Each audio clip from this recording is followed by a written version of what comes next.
Corona को मात देने के लिए प्रभावी टीका बनाने के प्रयास को धक्का लगा है। वैक्सीन के निर्माण की दौड़ में सबसे आगे चल रही ऑक्सफोर्ड यूनिवर्सिटी और दिग्गज फार्मा कंपनी एस्ट्राजेनेका के वैक्सीन, जिसका नाम कोविशील्ड है, उसके तीसरे चरण का ट्रायल फिलहाल अस्थायी तौर पर रोक दिया गया है।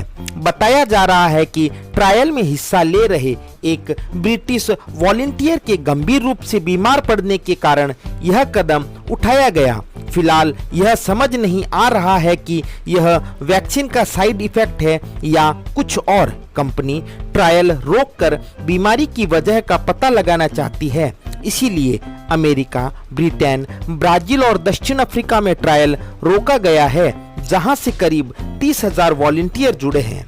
इस बीच WHO यानी विश्व स्वास्थ्य संगठन का कहना है कि वैक्सीन के मामले में हमारी सर्वोच्च प्राथमिकता सुरक्षा है। WHO की प्रमुख वैज्ञानिक डॉक्टर सौम्या स्वामीनाथन का कहना है कि हमें तेजी की बात कर रहे हैं, किंतु इसका मतलब यह कतई नहीं है कि सुरक्षा से समझौता किया जाएगा। वैक्सीन बनाने की प्रक्रिया में सभी नियमों का पालन किया जाना चाहिए। आपको बताते चले कि किसी भी वैक्सीन के ट्रायल के दौरान ऐसी घटना और ट्रायल को रोका जाना बहुत असामान्य बात नहीं है, लेकिन कोविड-19 के वैक्सीन के ट्रायल में ऐसा पहली बार हुआ है। पूरी दुनिया कोरोना वायरस वैक्सीन की राह देख रही है। इससे वैक्सीन रिसर्चर्स और निर्माताओं पर दबाव बढ़ा है। आमतौर पर वैक्सीन के निर्माण में 10 साल लगते हैं, किंतु कोविड-19 की आक्रामकता को देखते हुए कई रेगुलेशंस को बाईपास किया गया है। रूस और चीन ने अपने यहाँ तैयार वैक्सीन बिना फेज 3 ट्रायल पूरा किए ही उपलब्ध करा दी। ऑक्सफोर्ड और एस्ट्राजेनेका की कोविशील्ड को दुनिया भर के एक्सपर्ट्स रेस में सबसे आगे मान रहे हैं, क्योंकि इसमें सभी मानकों का ध्यान रखा गया है। ऐसे में जब कंपनी ने ट्रायल रोका है तो दुनिया भर में हलचल तेज हो गई है, लेकिन यह तय प्रक्रिया का हिस्सा है। अब बात करते हैं भारत की।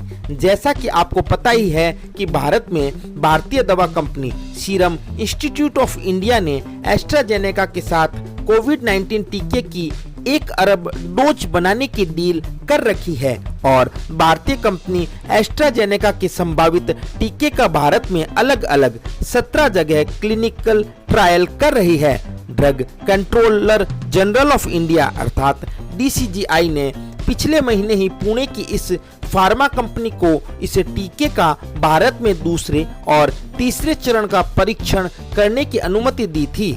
फिलहाल इस मामले में DCGI डॉक्टर VG सोमानी ने विदेशों में ऑक्सफोर्ड की वैक्सीन का ट्रायल रोके जाने की जानकारी नहीं देने के मामले में सीरम इंस्टीट्यूट ऑफ इंडिया को कारण बताओ नोटिस भेजा है।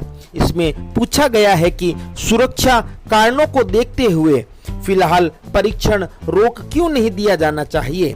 सीरम इंस्टीट्यूट ऑफ इंडिया ने गुरुवार को औपचारिक बयान जारी कर कहा कि हम हालात की समीक्षा कर रहे हैं और जब तक एस्ट्राजेनेका दोबारा ट्रायल शुरू नहीं करती तब तक भारत में हो रहे ट्रायल को रोक रहे हैं। हम DCGI के निर्देशों का पालन कर रहे हैं और आगे ट्रायल के ऊपर टिप्पणी नहीं करेंगे।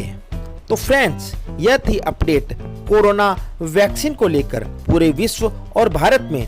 आशा करता हूं कि आपको यह जानकारी पसंद आई होगी। अगर यह जानकारी आपको अच्छी लगी है तो प्लीज इस वीडियो को लाइक और शेयर करें और हमारे YouTube चैनल आरोग्य मंत्रा को सब्सक्राइब करें। Thanks for watching this video.